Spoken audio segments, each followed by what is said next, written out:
here we sit at the end of 2012, and for investors where we're looking forward to 2013, there's always uncertainty. Investing is a difficult thing. But today, we're faced with an additional complication, and that is the overhang of the so-called fiscal cliff.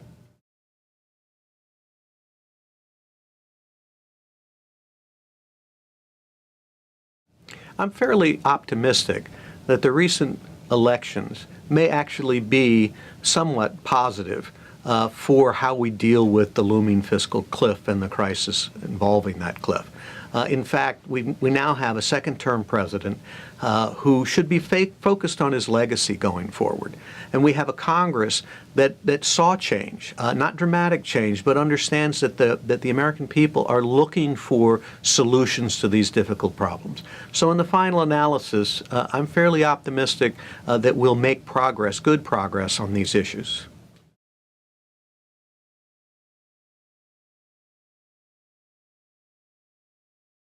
There are really four possible outcomes with regard to the fiscal cliff, at least four that I can see. One is we go off the fiscal cliff. That is, there is no resolution. Sequestration on the expenditure side and tax increases go up, or taxes go up significantly, and those things happen at the beginning of 2013. Second, opposite end of the spectrum.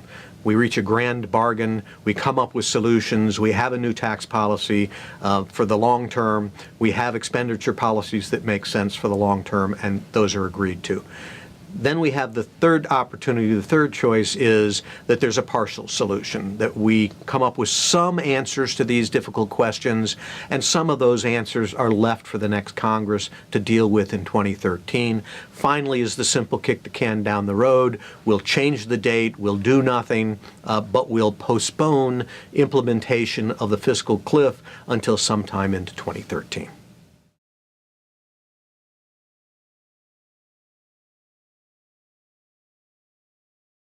Well, let me start with the grand bargain, which I think is the easiest one. There's little time, and I put the probability of that at about 0%, that they come up with a holistic solution to a complicated set of problems during the short period of time we have between now and the end of the year. And the investment implications, obviously, of a 0% chance are very low, minimal.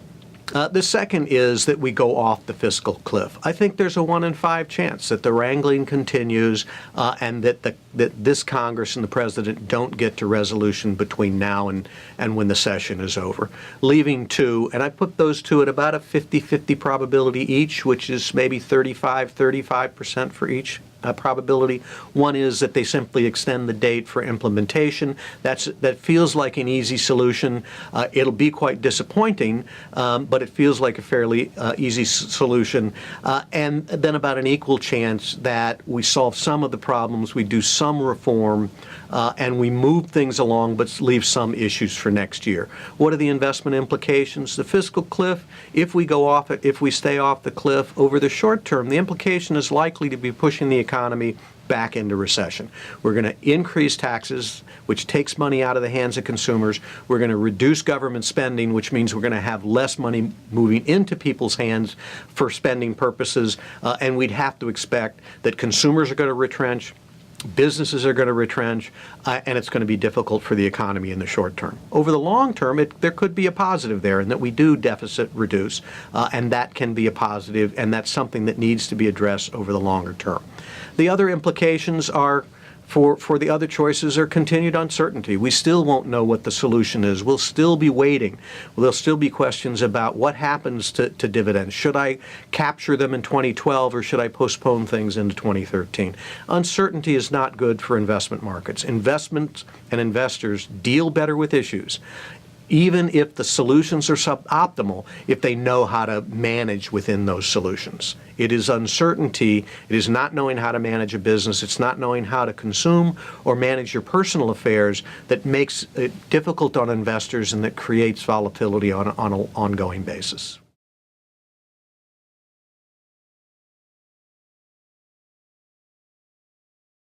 Segal Rogerscasey believes that this continues to be a pretty difficult environment for investors.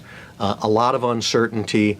good bit of volatility in the markets, less than at some points in time, but still a pretty difficult environment. There are a few things that we think investors can and should be focused on as they think about their portfolio. The first is diversification.